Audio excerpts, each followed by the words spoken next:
नमस्कार मित्रों, राधे राधे, जय श्री कृष्णा। आज की इस कहानी में हम सीखेंगे अभ्यास का महत्व।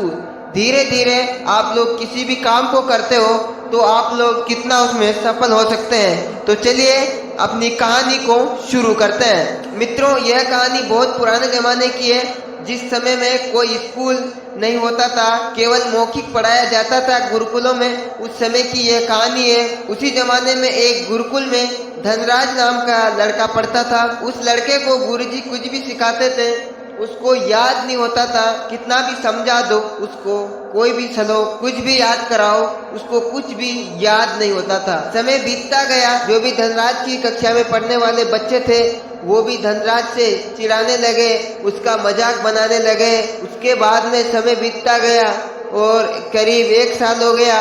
1 साल के बाद में सभी विद्यार्थी अपनी अगली कक्षा में चले गए और धनराज वहीं का वहीं रह गया। उसको गुरुजी पढ़ाते रहे परंतु उसको कुछ भी याद नहीं हुआ। फिर गुरुजी ने धनराज को कहा कि तुम अपने घर चले जाओ, घर जाकर अपने माता पिता के काम में हाथ बटाना, और अब तुम घर का काम करना, पढ़ाई करना तुम्हारे बस की बात नहीं है। धनराज वहां से चल दिया, अपने घर की ओर चलने लगा। चलते चलते रास्ते में धनराज को एक कुआं मिला।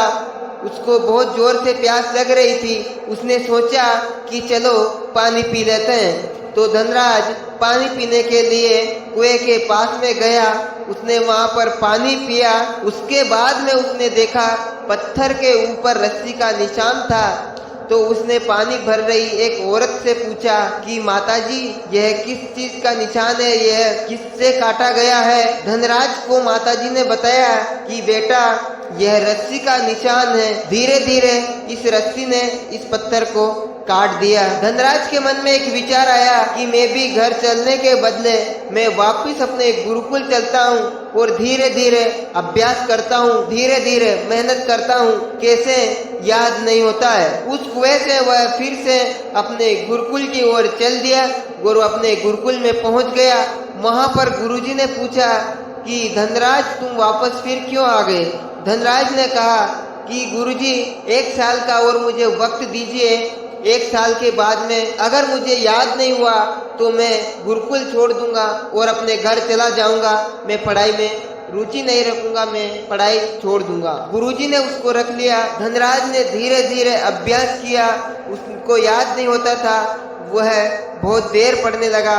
वह ज्यादा पढ़ता था। वह सोचता था कि अगर मुझे याद नहीं हुआ तो गुरुजी मुझे अब 1 साल का समय है गुरुकुल से निकाल देंगे। तो वह 2 घंटे पढ़ने के बजाय 4 घंटे पढ़ता था और वह गुरुजी के काम में भी हाथ बटाता था। आश्रम में झाड़ू निकालना, भोजन बनाने के लिए लकड़ियां लाना, वह काम भी वह करता था गुरुजी का। धीरे धीरे उसको कुछ याद नहीं होता था और वह अब सब कुछ याद कर लेता है। जैसे ही गुरुजी उसको जो भी बताता है वह बार बार अभ्यास करता है, बार बार वह उसका अध्ययन करता है, तो उसको सब कुछ याद होने लग गया। मित्रों, इस कहानी से आप लोगों को ये शिक्षा मिलती है कि अगर आप लोग धीरे धीरे अभ्यास करते हो, मेहनत करते हो, कि कोई भी काम आप लोग कर रहे हो तो उसमें मेहनत कीजिए, अभ्यास कीजिए। सफलता नहीं मिलती है, धीरे धीरे थोड़ा टाइम लगेगा। आप लोग उसमें पूरा अपना फोकस है उसमें कीजिए और दोस्तों आप लोग उसमें सफल हो सकते हैं।